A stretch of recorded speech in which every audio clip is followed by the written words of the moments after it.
This is episode 51 of That Shakespeare Life. Hi, I'm Lizzie Dobbin. I'm the assistant farm manager at Mary Arden's farm in Stratford. And another great method for studying the life of William Shakespeare includes listening to this. It's That Shakespeare Life with my friend Cassidy Cash.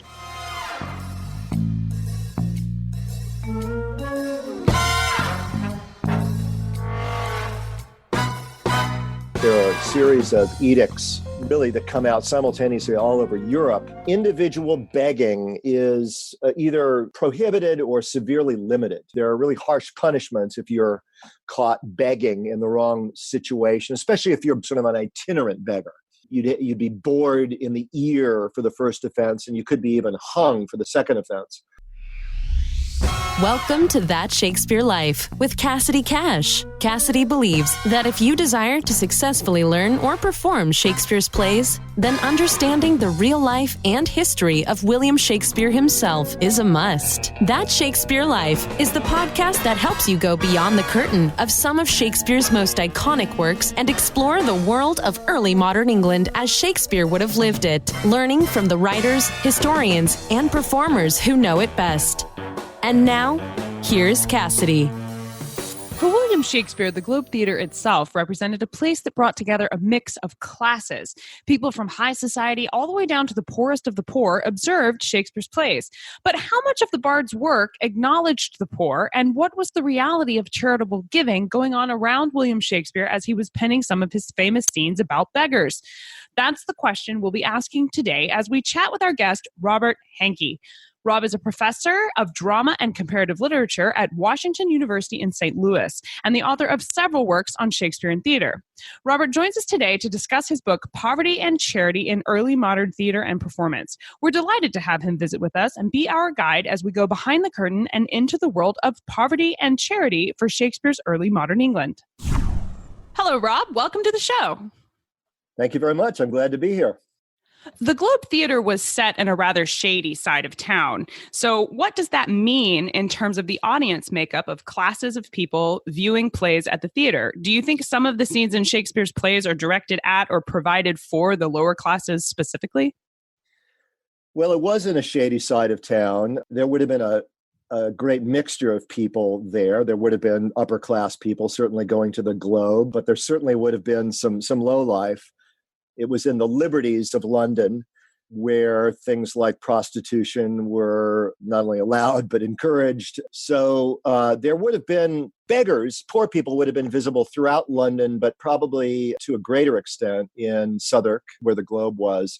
Actually, there were several apprentice riots over the price of food that took place in the Globe neighborhood in Southwark in the 1590s, and they were associated with theater. So, this is where the bear baiting arenas were. It was a big mixture of people. The rich would have encountered the poor, I think, here, or the better off would have encountered the less well off. So I do think that Shakespeare included representations of the poor in his plays. I think he had a pretty keen sense of what poverty might have looked like. Sometimes it just comes out of the blue that Romeo, it's almost a throwaway line. He talks about the apothecary that he's just gotten his lethal poison from. And he says to the apothecary, he says, "Famine is in thy cheeks, need and oppression starveth in thy eyes, contempt and beggary hangs upon thy back." So kind of out of the blue, we get this representations, this powerful description of somebody who's very, very poor. We get this elsewhere. We have a couple of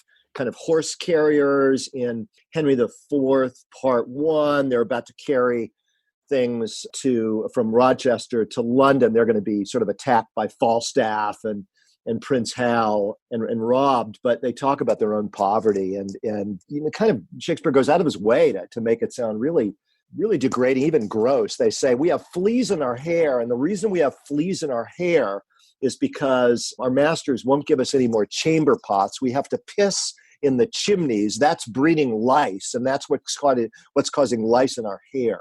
So, in short, Shakespeare really knew about poverty. He must have seen it up very close, and he at times really goes out of his way to describe it in very, very visceral terms. Rob's book, Poverty and Charity in Early Modern Theater and Performance, examines what he calls a gap between official policy and actual practice regarding the poor in Shakespeare's lifetime. Rob, what was the official policy about the poor? Well, there are a number of edicts that come out starting in 1531. In the 1530s, there are a series of edicts really that come out simultaneously all over Europe, and they all take a similar form. Individual begging is either prohibited or severely limited. There are really harsh punishments if you're caught begging in the wrong situation, especially if you're sort of an itinerant beggar. Because there was a concern about vagabonds, people traveling from one town to another. So you'd be bored in the ear for the first offense, and you could be even hung for the second offense. So prohibitions or limitations on individual begging. There was, a new structure. There were new structures for distinguishing between people who, they were judged to be deserving poor, and many people who were called sturdy, with some degree of scorn, sturdy beggars, people who could work and who were deemed to, people thought could work. So, you separated those who deserved charity from those who didn't.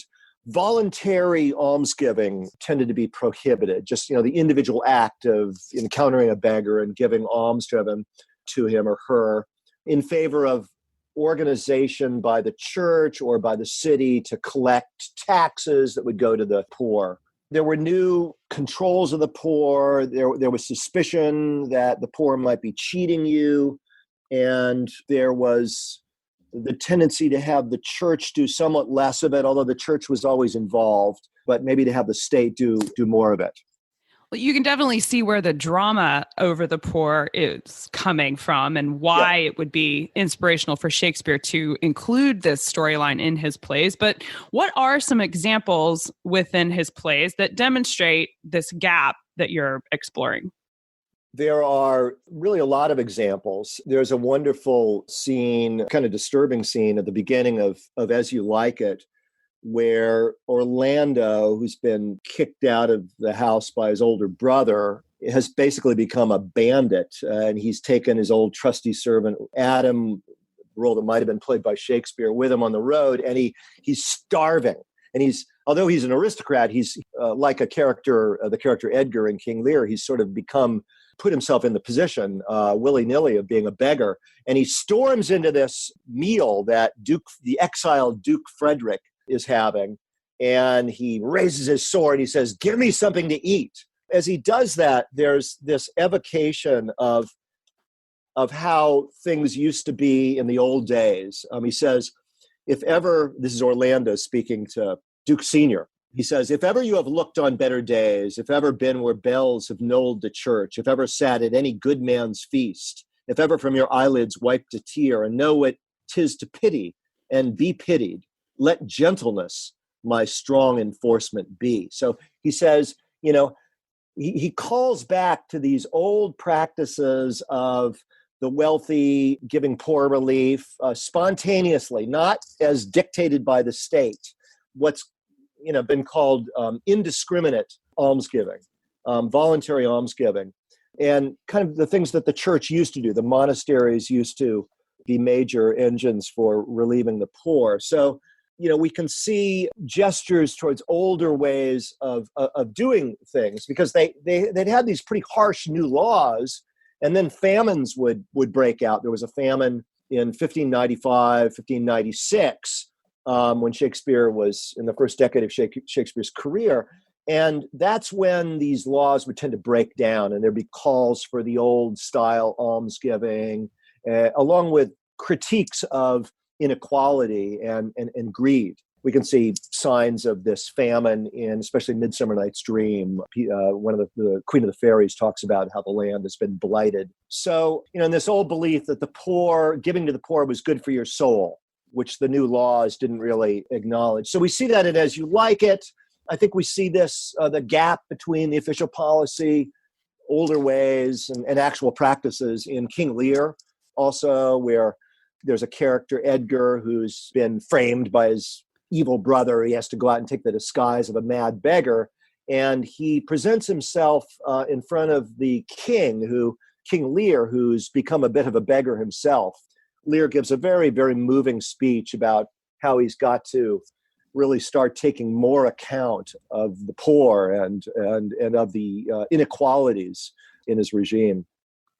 Now, I want to call attention specifically to something Rob writes in chapter 6 of his book, identifying Act 1 of Henry VI, Part 2. And Rob says that Shakespeare, quote, articulates ambiguous and nuanced thoughts and feelings regarding poverty and charity. Rob, what was the pop culture opinion of the poor in Shakespeare's England, and how does this scene specifically define that opinion? Well, I think, what I'm trying to say in my book is that there were actually a lot of ideas about the poor. They were contradictory, both among popular culture and among elite culture. What I'm trying to say is there wasn't one view of the poor. The official edicts and new laws don't reflect what everybody thought about the poor. It was very possible to have these older views. So there's certainly in popular culture there's this kind of demonic idea that the poor are swindlers. They're lazy. They've got enormous sexual appetites. They're trying to swindle you. They're having, they're begging, looking destitute. Then they go off to their little merry feast, chuckling at how stupid the almsgivers have been. You get that in popular culture. You get it also in learned culture, humanist writings. There's this whole genre that I call the beggars book. It comes probably from Germany originally. And it evolved. There are forms of it in Italy and in Spain and in England and in France. It's where you divide the poor into like 30 categories of false beggars. These are the false lame beggars. These are the false blind beggars. These are the beggars who are pretending to be veterans and so on and so forth. And here's a sort of guidebook so you can recognize these charlatans and not be fleeced by them. Well, there's this character named Simcox in Henry VI, Part 2. It's the first scene of Act 2. This is before, just as the kingdom's about to really break apart. There's a very good, but weak king, Henry VI, in power. And they go to St. Albans, this holy shrine. And the crowd starts yelling because this man who has presumed to have been blind has suddenly recovered his sight. His name is Simcox. And the people are celebrating this as this great miracle. God has restored the sight of the blind man, just as Jesus used to do. And the naive king, Henry VI, goes right along with this. He says, oh, that's wonderful. This is a sign of God's mercy. Well, he's with some very skeptical courtiers, and one of them starts examining this guy, and he basically holds a color chart up to him. He asks him about colors, and Simcox, who isn't so quick on his feet, proves to be very learned and articulate about the differences between colors, which suggests that he might not have been blind from birth. So he fails test number 1. Now he's still feigning, we learn later, he's feigning to be lame. This character Gloucester, who's examining him, whips him, and in pain, the supposedly lame Simcox, races away like he's running a 50-meter dash. So his second ruse has been exposed. Now he's going to have more whipping, and he's ordered to go back to his hometown. The queen, who's not a very sympathetic character, says, it made me laugh to see the beggar run. So for her, this scene is a kind of sport. It's a little comic play, how funny it is to see this despicable beggar, a false beggar, run off. But what Shakespeare does is he doesn't give the queen the last word. The last word is actually given by Simcox's wife. Simcox is the beggar, is false beggar. He's in it with his wife. And she says to the king, she says, alas, sir, we did it. That is, we carried on these false poses. We did it for pure need. We did this because we were really hungry. So Shakespeare, in this scene, he stages not only the scene itself, but he stages different responses to it, from the spectrum of the naive king who sort of, takes it hook, line, and sinker, to the, really kind of vicious, mean-spirited reaction of the queen. but he makes us feel that even these impersonations, these ruses are driven by actual social pressures. So he kind of this is what I mean by ambiguous and nuanced thoughts. He's showing us that there were really different responses to the poor, and they could change depending on the situation. One other response to the poor that you alluded to earlier was Edgar's portrayal of a mad beggar in King Lear. Rob, please briefly share what this portrayal is, and then explain what the response would have been to that portrayal for the audience in 16th century London. Would they have taken away something from the mad beggar's story that modern audiences might miss? This is one of my favorite moments in Shakespeare. A young man, Edgar, has been framed by his brother Edmund. Brother Edmund has made their credulous father, Gloucester, think that Edgar is trying to kill him. And so Edmund convinces Edgar to run away from their house, otherwise he's going to be killed by his father. Edgar flees, and he takes on the disguise of a mad beggar, of somebody who has been released from Bethlehem or Bedlam Hospital. So he portrays madness. He portrays a man who is possessed by devils, but he's also poor. He's poor Tom, and I think sometimes people haven't attended enough to his poverty. Well, what's fascinating is it's a role that it's a type really that Shakespeare takes from these beggars' books. If you look through the beggars' books, you find the mad beggar. We can look out for people who dissemble madness, who are pretending, or are not really mad, but pretending to be mad and pretending to be poor. Well, in some sense, that's right. Edgar is taking this on as a ruse. But it's more complex because he actually does share many of the existential realities of not necessarily what a mad person would experience, but what a poor person would experience. He's been dispossessed. He's been exiled. He is literally homeless. So in a way, it's a kind of a sham act, but it's extremely powerful, and it's, I think, something that he is kind of infusing with his own pain and his own situation. And this, act of Edgar's, of poor Tom's, has actually a very, very powerful effect on the king, on King Lear. And just before Edgar comes in, and you feel like this is really connected with Edgar, Lear gives this great speech that I mentioned earlier, poor naked wretches, wheresoe'er you are, that bide the pelting of this pitiless storm, how shall your houseless heads and unfed sides, your looped and windowed raggedness defend you from seasons such as these? So I think what people might miss today is that there could have been a sort of religious aura to these figures. And I think that's actually something that if we see this only through the English perspective, we might also miss the English perspective even of the 17th century, because these beggars, this comes from the continental tradition where there were mendicants, there were orders, the Dominicans, the Franciscans, the mendicant orders, where there was the sense that, the beggar was also a holy man. So even though Edgar is playing a role, there's, I think, a kind of spiritual aura to him nonetheless. And I think that just seeing that the context of the beggar as a kind of a holy man is something that a modern audience might not see. Was Shakespeare exploring poverty philosophically in his plays like this because he was an artist, reading ancient theologians, and just naturally inclined like this? Or was approaching charity as a philosophical issue a current event for the 16th and 17th century? Well, I think first he was representing poverty because it was simply a very important and very present phenomenon. Poverty, by all measures, spiked in the late 15th century and the 16th century. The real wages plummeted. There were massive problems in the countryside, agricultural crises, a lot of people immigrating from the country into the city.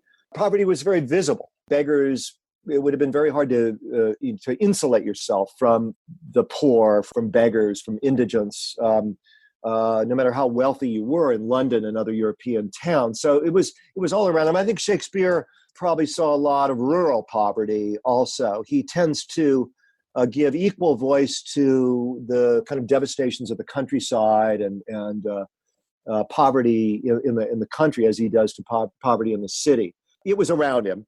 I think that he was acquainted with kind of, canonical but potentially subversive theological readings from authors such as Aquinas, who talked about the evils of usury and the evils of greed and the importance of almsgiving, the importance of acknowledging the poor.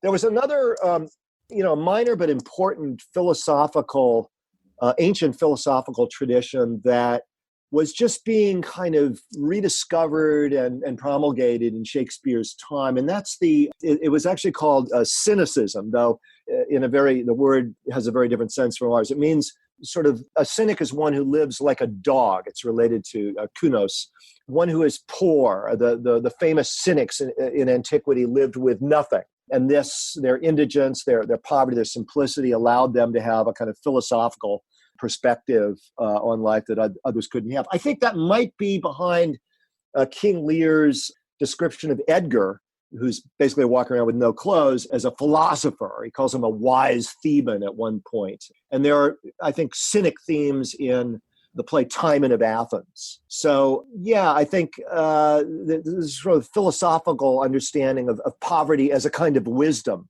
but also as a kind of critique of inequality I think these things were in the air. In addition to exploring how poverty appears in Shakespeare's lifetime and was a part of the culture and very present and around Shakespeare's life as he was writing these plays, Rob's book explores 16th to 17th century performance practices as a connection between the actor-based theater and what his book calls the vagabond beggar. Rob, what performance practices specifically make this connection for you? Well, this really clicks into place if you look at things transnationally. If you look at theater in Italy and Spain and France, as well as England, these are really all actor-based theaters, but especially this thing called the Commedia dell'arte in Italy. This was a professional, largely improvisatory theater that Italian actors made famous. It began kind of in the 1560s and was thriving in Shakespeare's time. It's really based on the actor.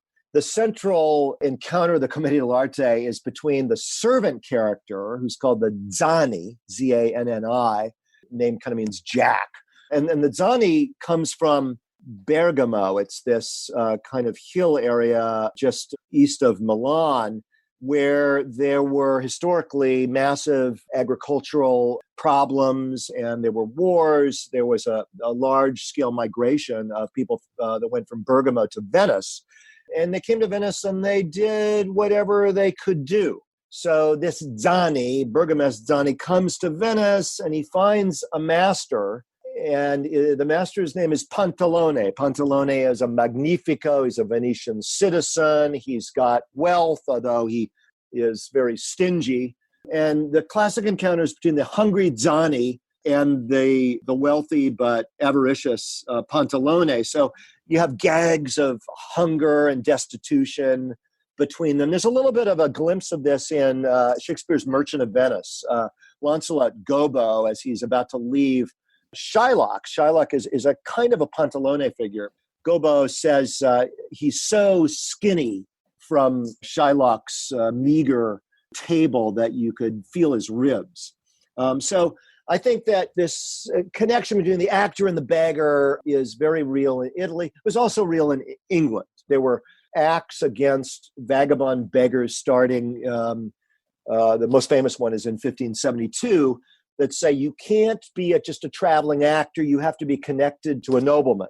You have to wear the livery of a nobleman. So there was this attempt to separate the legitimate actor from the illegitimate traveling actor or traveling vagabond. There was easy to mistake the actor for the vagabond. So for some people in Shakespeare's company, this whole idea of how to treat the poor was personal for people that were acting in Shakespeare's company. I think it was. I mean, Shakespeare was a great businessman. He was very successful. The company generally was successful. I think the actors in the Lord Chamberlain's Men and the King's Men were well off. They were doing pretty well, but still acting was, a precarious position. Times of the plague, they had to travel. And I'm sure almost all of them could, in early, look back to the beginning of their careers and remember the hungry stomach.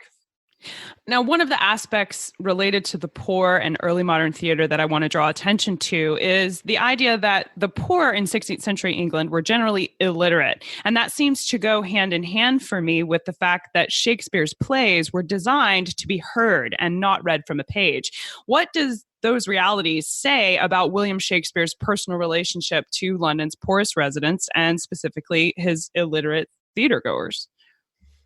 Yeah, that's right. There could have been certainly some illiterate playgoers, some of the groundlings at the Globe and the Rose and the Swan. I think one thing is that there were powerful stage pictures of poverty in the plays. Begging is a very gestural occupation. And then as now, beggars knew how to make flamboyant gestures of supplication.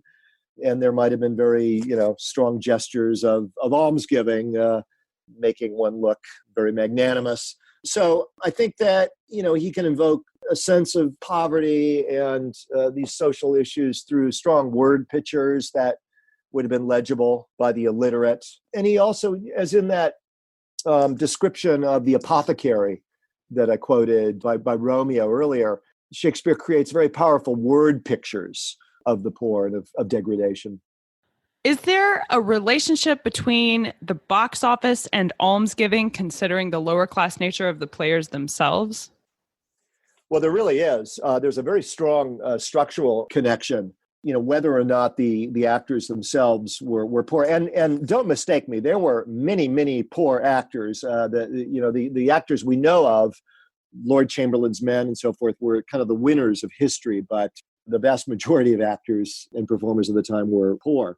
There's a early acting contract from 1545. It's thought of as the first Commedia dell'arte acting contract, where it said that a portion of the proceeds of their earnings will go to the poor.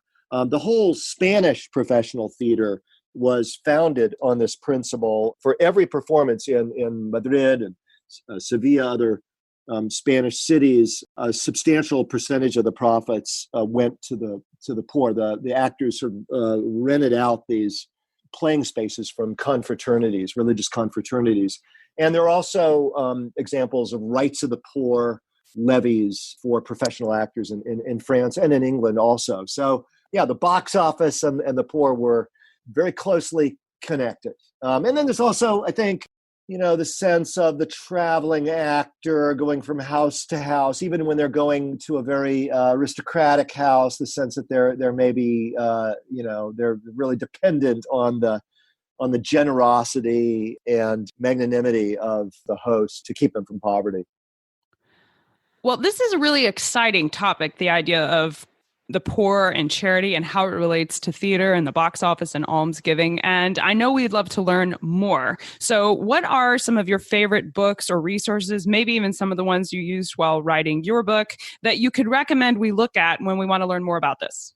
Yes, certainly. My favorite book on just the English situation is a book by William Carroll called Fat King and Lean Beggar: Representations of Poverty in the Age of Shakespeare. It was written, I think, about 20 years ago, but it's still really, really great and really compelling. One of the most useful books for me to give me a sense of the social and economic history was a book called Poverty, A History by Bronislaw Geremek, Geremek.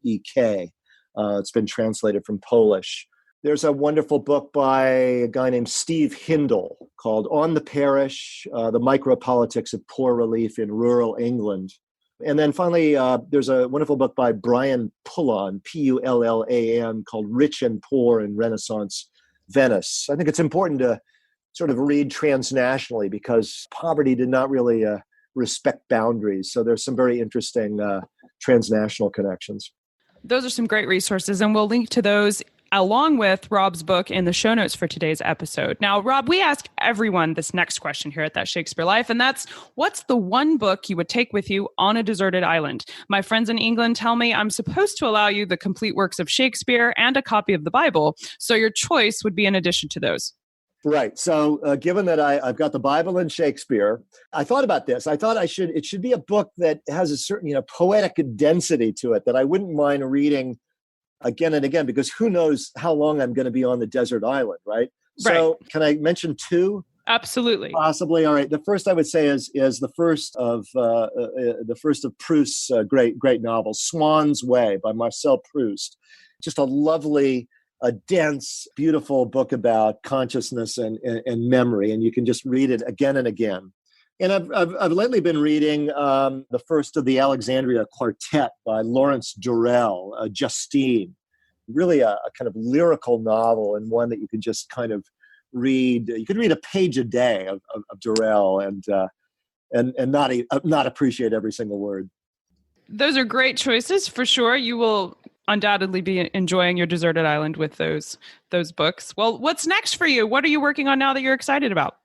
I'm putting together essays I've written, but I want to write a book about all of the connections between Shakespeare and Italian theater, but not just the professional theater that I've talked about, the Commedia dell'arte, the scripted theater, the plays that are set in a pastoral setting, and also to look at the Italian short stories, the novelle traditions that inform plays like Romeo and Juliet. So, I want to look at just kind of the whole picture of Shakespeare and the way he absorbed Italian theater and Italian kind of theatrical themes. Well, if that next book is as exciting as the one we've gotten to talk about today, I know we'll be looking forward to that. So keep us posted on your next book. And Robert Henke, thank you so much for being here with us today and talking about poverty and charity in Shakespeare's England. It's been a pleasure. I really enjoyed it. Thank you very much.